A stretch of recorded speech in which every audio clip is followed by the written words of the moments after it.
உங்கள் துக்கம் சந்தோஷமாய் மாறும். உங்கள் துக்கம் சந்தோஷமாய் மாறும்.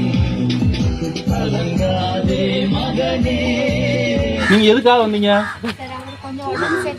உடம்பு சரியில்லை, ஊழியம் பண்ண வந்தீங்களா? அவருக்கு பிரேயர் பண்ணி அவரை வந்து மாத்த வந்திருக்கீங்க, வியாதிய மாத்த வந்திருக்கீங்க. அப்படித்தான் தெளிவா சொல்லுங்க. வியாதியா மதமா தெளிவா சொல்லுங்க. நீங்க என்ன மதத்துக்காரங்க? நீங்க என்ன வேலை பாக்குறீங்க? பாஸ்டரா இருக்கீங்க. நீங்க என்ன வேலை பாக்குறீங்க?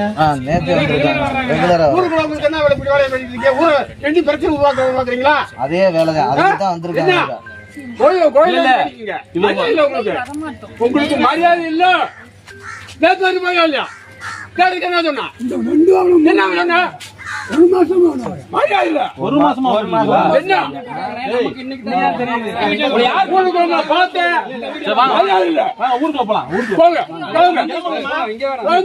இன்றைக்கு சுவிசேஷம் அறிவிக்க போகிறோம் என்று சொல்லி கிறிஸ்தவர்கள் சிலர் போகிறார்கள். அங்கே நடக்கிற காரியங்கள் பரிதாபகரமாக உள்ளது.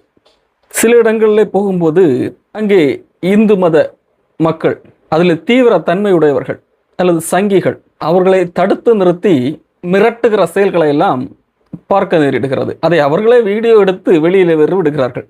மதசார்பற்ற நாட்டிலே வாழுகிற மக்களுக்கு சட்டம் வழங்கி இருக்கிற ஒரு உரிமை என்னவென்றால் விரும்பிய மதத்தை பின்பற்றுவதும் அதை பிரச்சாரம் செய்வதும். இந்திய அரசியலமைப்பு சட்டம் ஆர்டிகிள் 25 இதை குறித்து எழுதப்பட்டுள்ளது.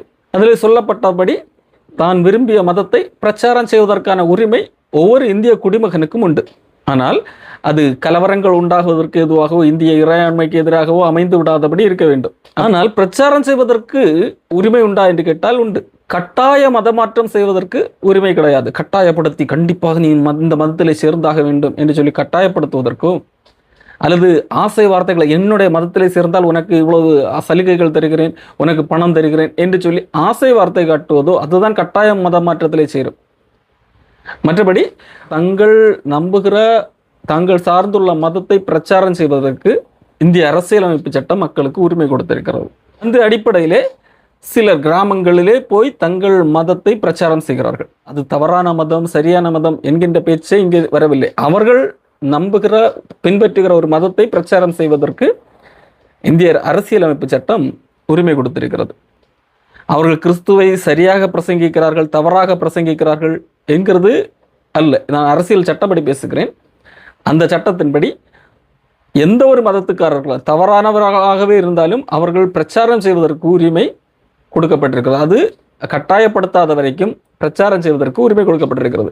இந்திய நாட்டிலே பல்வேறு நபர்கள் பிரச்சாரம் செய்கிறார்கள். ஒரு புதியதாக ஒரு கடை திறந்தால் அந்த கடையை குறித்து விளம்பரத்தை பிரச்சாரம் செய்கிறார்கள். துண்டு பிரதிகளிலே அச்சிட்டு மக்களுக்கு விநியோகம் செய்கிறார்கள். இப்படி ஒரு கடை திறந்திருக்கிறது.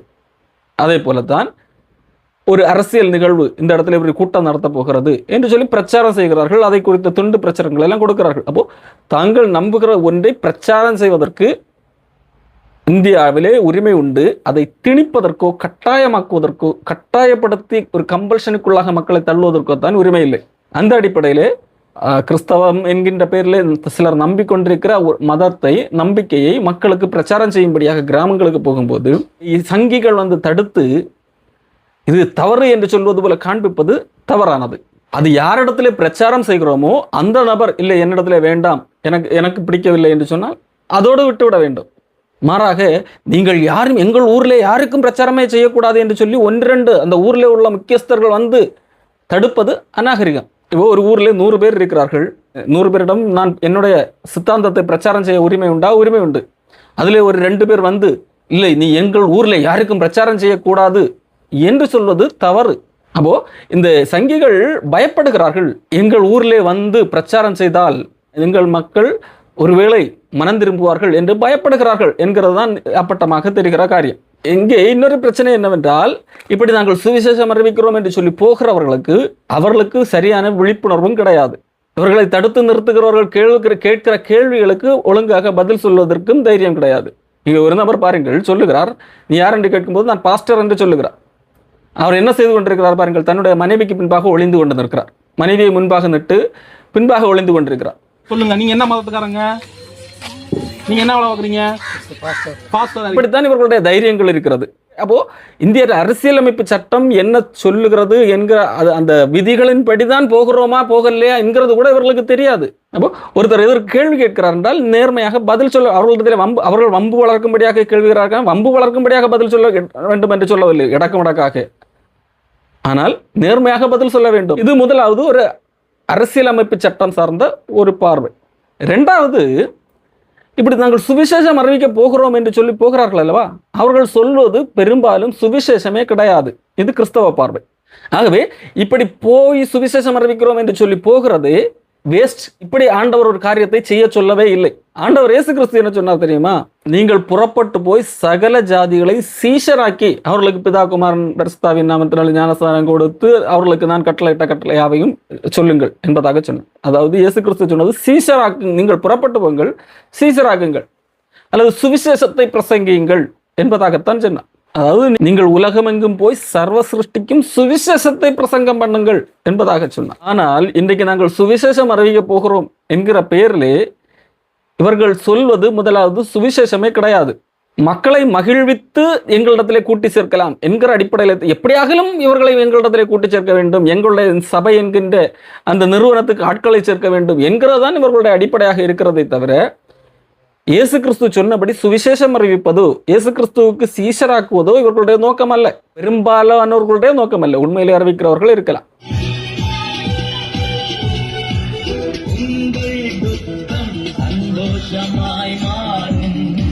இவர்களை கேட்டால் என்ன சொல்வார்கள்? நாங்கள் சுவிசேஷ ஊழியம் செய்கிறோம் என்பதாக சொல்வார்கள். மக்களை கவர வேண்டும், எங்களிடத்தில் எப்படியாக இழுக்க வேண்டும் என்கிறதற்காக இப்படி நடனமாடுவதோ மக்களை கவரத்தக்கதாக வேறு காரியங்களை செய்வதோ அவர்கள் செவிக்கிதமாக பேசுவதோ சுவிசேஷம் ஆகாது.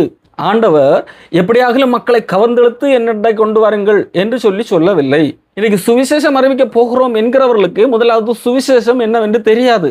எப்படியாகலும் நம்முடைய நிறுவனத்துக்கு எங்களுடைய மதத்துக்கு ஆட்களை சேர்க்க வேண்டும் என்கிற எண்ணம் மட்டும்தான் மக்களுக்கு இருக்கிறது. இரண்டாவது, இவர்கள் போய் பிரசங்கம் பண்ணுகிறார்கள் அல்லவா, சுவிசேஷம் என்கிற பேரில் சொல்லுகிறார்கள் அல்லவா, அது சுவிசேஷமே அல்ல. பெரும்பாலும் என்ன சொல்லுகிறார்கள்?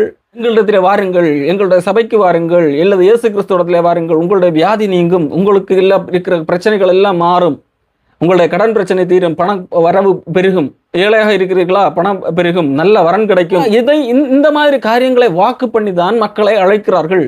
இது சுவிசேஷம் அல்ல. பவுல் சொல்லுகிறார், நான் உங்களுக்கு நான் பிரசங்கித்த சுவிசேஷத்தை மறுபடியும் உங்களுக்கு தெரியப்படுத்துகிறேன். உங்களுக்கு ஒருவேளை சுவிசேஷம் என்னவென்று தெரியவில்லையா, மறந்து விட்டதா, மறுபடியும் நான் தெரியப்படுத்துகிறேன். எது சுவிசேஷம் என்பதை சரியாக படியுங்கள். இந்த சுவிசேஷத்தை தவிர வேறு ஏதாகலும் ஒரு காரியத்தை நீங்கள் நம்பிக்கொண்டிருப்பீர்கள் என்றால், விசுவாசித்துக் கொண்டிருப்பீர்கள் என்று சொன்னால் அந்த விசுவாசம் உங்களுக்கு வீண்.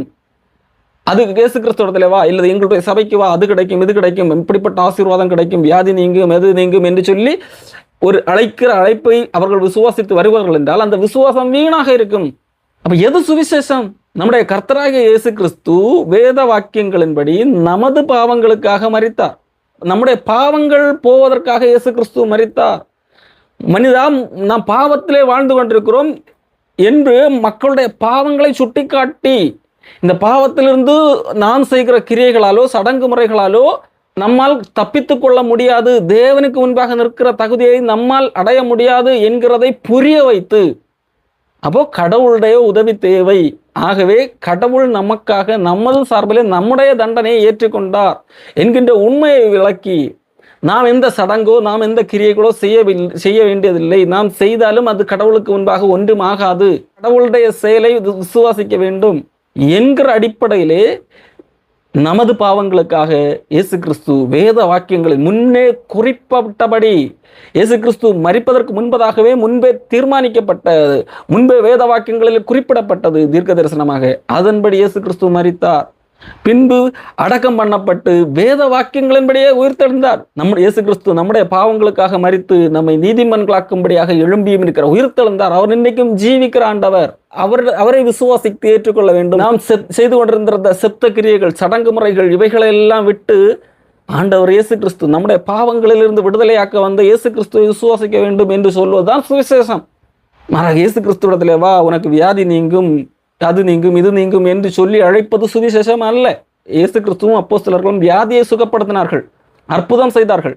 ஆனால் அதை சுவிசேஷமாக எங்கும் பிரசங்கம் பண்ணவில்லை. எங்களிடத்திலே வாருங்கள், உங்களுக்கு அற்புதம் கிடைக்கும், வியாதி மாறும், ஆகவே எங்களிடத்திலே வாருங்கள் என்று சொல்லி ஒரு இடத்தில் கூட பிரசங்கம் பண்ணவில்லை.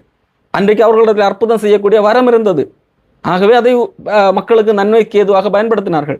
அது சுவிசேஷத்தை மக்கள் நம்புவதற்கு அது ஒரு அடையாளமாக இருந்தது. அதை போல உங்களுக்கு உண்மையிலே வரம் இருந்தால் நீங்கள் எங்களிடத்திலே வாருங்கள், நான் அற்புதம் செய்கிறேன் என்று சொல்லக்கூடாது. உண்மையிலே அற்புதத்தை செய்து காட்ட வேண்டும்.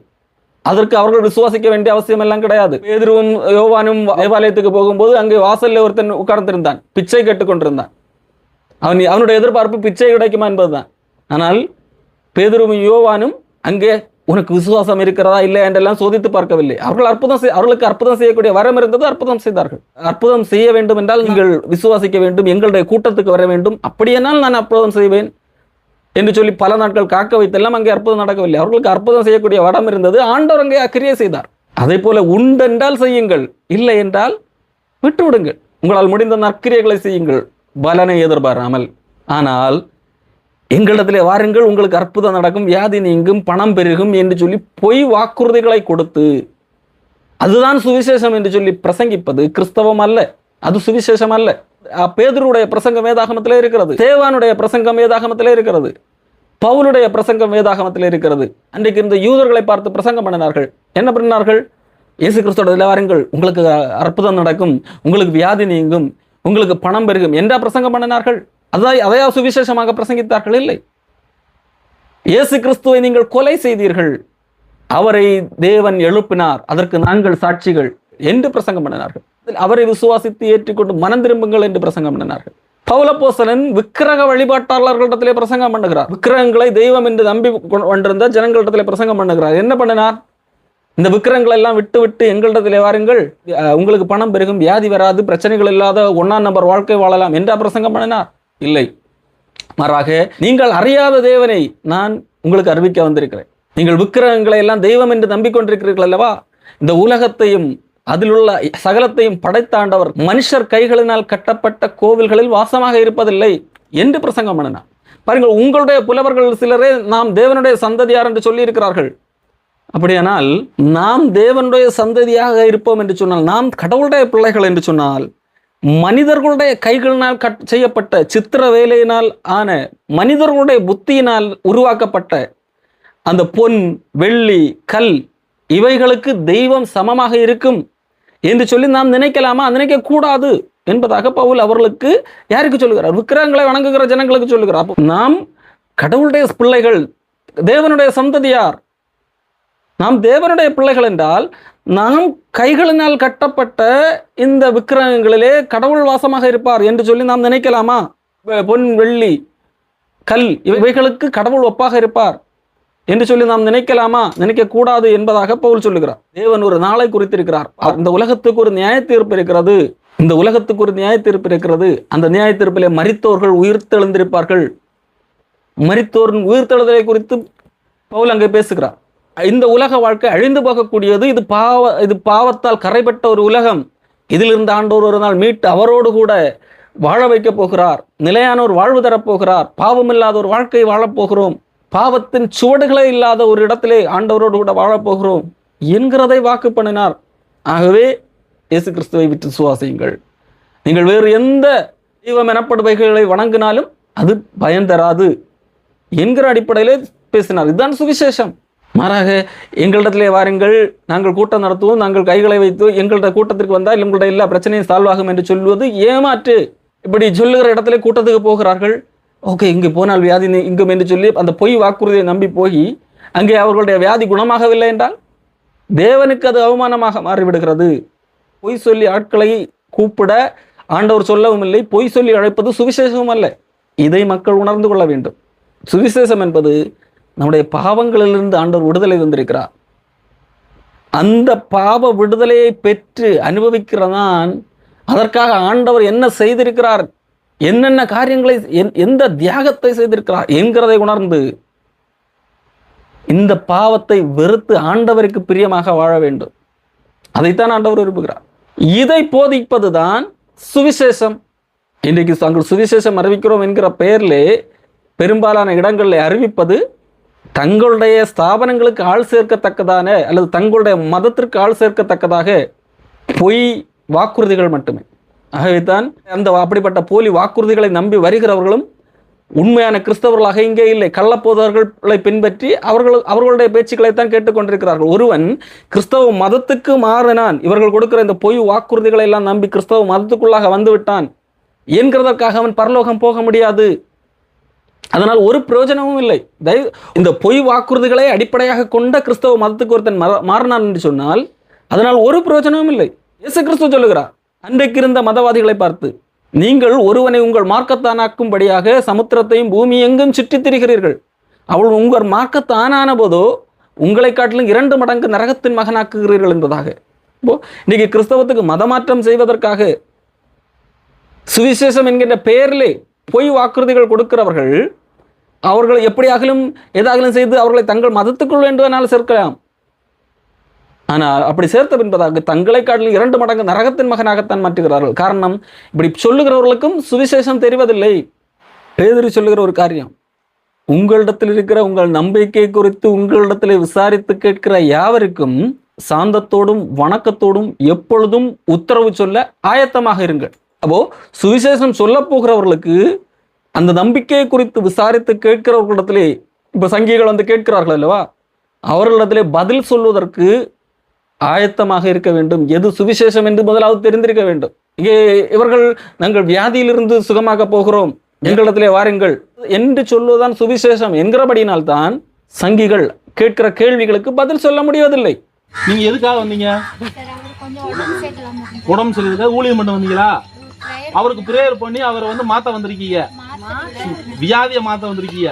அப்படித்தான் தெளிவா சொல்லுங்க. வியாதியா மதமா தெளிவா சொல்லுங்க. நீங்க என்ன மதத்துக்காரங்க? நீங்க என்ன வளர்க்குறீங்க? எது சுவிசேஷம் என்றே முதலாவது தெரிவதில்லை.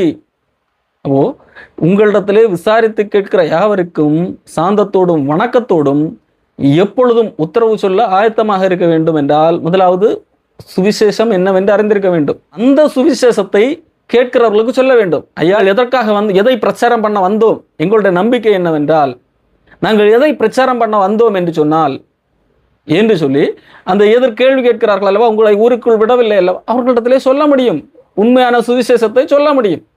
அப்படி சொன்ன பிறகு இல்லை நீ வரக்கூடாது என்று சொன்னால் இந்த பட்டணத்தை விட்டு இன்னொரு பட்டணத்துக்கு போக வேண்டும், அவ்வளவுதான், சிம்பிள். ஆனால் இங்கே சொல்வதே சுவிசேஷம் கிடையாது, அதுதான் பிரச்சனையே. ஆகவே தயவு செய்து முதலாவது இப்படிப்பட்டவர்கள், இந்த பெந்தேகோஸ்தேக்காரர்கள் சுவிசேஷம் என்ன என்பதை முதலாவது அறிந்து கொள்ளுங்கள். அதற்கு நீங்கள் பெந்தேகோஸ்தேயிலிருந்து வெளியேறினால் மட்டும்தான் முடியும். பெந்தேகோஸ்தேயிலே இருக்கிற வரைக்கும் சுவிசேஷம் என்னவென்று உங்களுக்கு தெரியாது. பெந்தேகோஸ்தேக்காரனுக்கு சுவிசேஷம் தெரியாது. பெந்தேகோஸ்தேக்காரர்கள் சொல்வது சுவிசேஷம் அல்ல, மூட நம்பிக்கை.